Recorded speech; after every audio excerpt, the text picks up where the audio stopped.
현재 해외에서 큰 인기를 끌고 있는 우리나라의 음식은 정말 많습니다.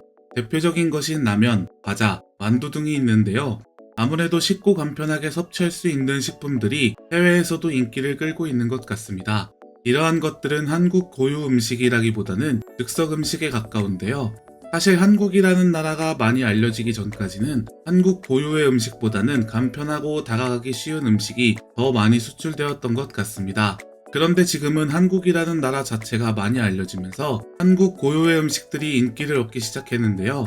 대표적인 것이 김치와 고추장, 그리고 떡이 있습니다. 특히 김치하면 한국이 떠오를 정도로 김치와 한국은 때려야 뗄 수 없는 관계인데요. 밥상 위에 김치볶음밥과 김치찌개, 깍두기, 물김치, 갓김치가 올라와도 전혀 이상한 것이 없는 한국에서는 매 끼니 다양한 김치를 섭취합니다. 그 때문에 과거에는 한국인들에게 김치 냄새가 난다거나 김치 양념의 주 재료인 마늘 냄새가 난다며 비하와 조롱거리로 사용되기도 했습니다. 그러나 지금은 그야말로 없어서 못 파는 지경에 이르렀다고 하는데요.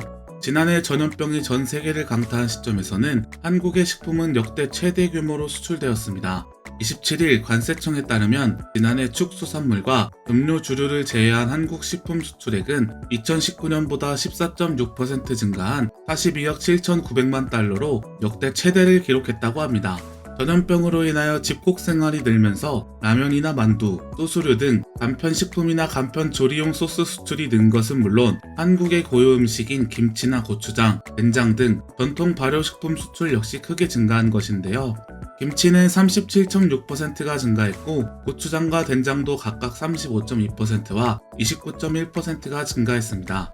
주요 해외 시장 가운데 미국으로 수출이 많이 늘면서 시장 순위도 뒤집혔습니다. 미국 식품 수출액은 7억 9,800만 달러로 전년 대비 약 33.3% 늘며 1위로 올라섰는데요. 2019년까지 한국 식품 최대 시장이었던 일본은 3위로 2계단 내려갔습니다.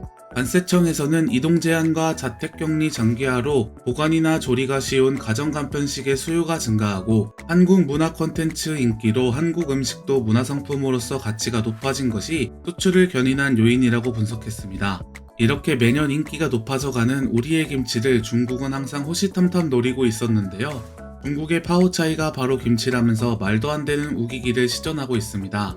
애초에 파오차이와 김치는 만드는 방식부터 완전히 다른데 파오차이는 소금에 절인 채소를 바로 발효하거나 끓인 뒤 발효하는 수찬의 염장 채소입니다.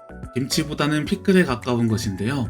그렇기 때문에 갖가지 양념을 해 장독대에 넣어 발효시킨 우리의 김치와는 차원이 다른 음식인 것입니다. 만약 중국이 김치를 자신의 것이라고 우긴다면 장독대 또한 중국의 것이라고 우겨야 하는데 중국은 하나는 알고 둘은 모르는 모양인지 아니면 김치에 대해 잘 알지 못해서 우기지 못하는 것인지 장독대에 대한 이야기는 전혀 하지 않고 있는 상황입니다. 중국의 말도 안 되는 주장에 주한미국 대사관은 김치는 한국의 것이라며 못을 박았으며 우리와 그다지 사이가 좋지 않은 일본조차도 김치는 한국의 것이라는 기사를 실을 정도로 중국의 우기기는 제대로 먹혀들지 않았습니다.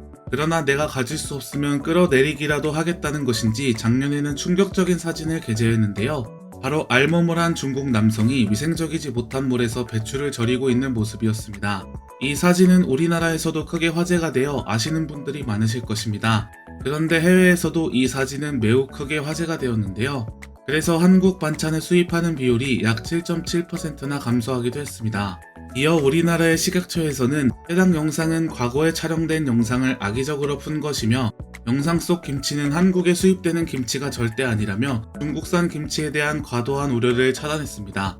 그리고 수입 통관 단계에서 현장 및 정밀 검사를 실시하고 있기 때문에 상온에서 비위생적으로 절인 배추로 제조한 김치가 수입되었을 가능성은 극히 낮다며 만약 그런 김치가 수입된다면 수입 검사관이 손으로 만져보는 등 받는 검사를 통해 확인이 가능하고 오염 상태를 확인하는 대장균, 식중독균 등 정밀 검사를 통해 문제가 있는 제품은 수입 차단이 가능하다고 전했습니다. 이렇게 이야기하는 것으로도 모자라 한국으로 수입되는 중국 김치 제조업소 87개소 전체에 대해 2016년부터 2019년까지 현지 실사를 진행했는데요.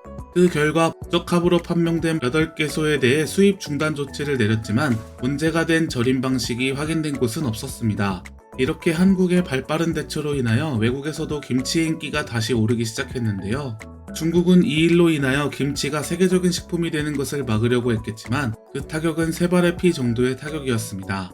잠시 한국의 반찬 수출이 줄어들기는 했지만 금세 회복하여 2021년에는 한국의 김치 수출액이 사상 최대치를 기록했습니다.